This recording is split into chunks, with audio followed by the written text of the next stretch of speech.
Talablarga binoan.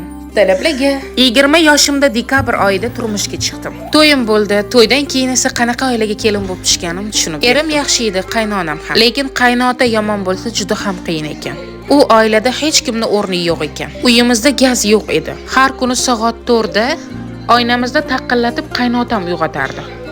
Har kuni qiladigan ishim qaynotam bilan qaynonamning uylarini yig'ishtirish. O'tin tashib, pechkani yoqib, uylarni isish. Har kuni qaynotam ichib kelar va hammani yomon so'zlar bilan haqoratlar. Ichganligi sababli ularni juda yoqtirmas edim. Qaynotamga bolalari bir kun aroq topib kelmasa, o'sha kuni uyda janjal. Kelin bo'lib tushganimdanoq telefon ishlattirmagan edi qaynotam. Qaynota qaynonamning xizmatini qilishga va yaxshi kelin bo'lishga harakat qilar edim. Bir kuni erim ishda vaqti meni qaynonam qaynotangizni belini uqalab, oyoqlarini yuvib qo'yar ekansiz deb juda tortinib xijolat bo'lib gapirdilar. Qaynotam ichib olgan edi.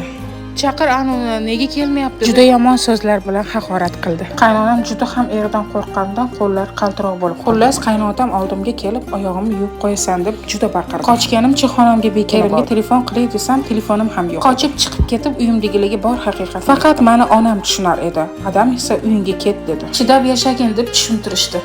Kechqurun kelib erim yana meni olib ketdi. Otasidan juda qo'rqardi. Shuning uchun bir og'iz gapira olmasdi ham. Qaynotamning haqoratli gaplariga ham ko'nikib ketdim. Bir kuni uyda hech kim yo'q payti qaynotam menga teginmoqchi bo'ldi. Qo'limni qattiq ushlab olib, yuzlarimni silay boshladi. Amallab qochib chiqib ketib, qaytib kelmadim. Erim yaranib kelsa ham uydagilarim jo'natmadi. Xullas ajrashib qaynotam sarpolarimni hech narsa. Eng qizig'i erim meni eng yaqin dugonamga uylandi deb so'zlab berdi bir obunachim.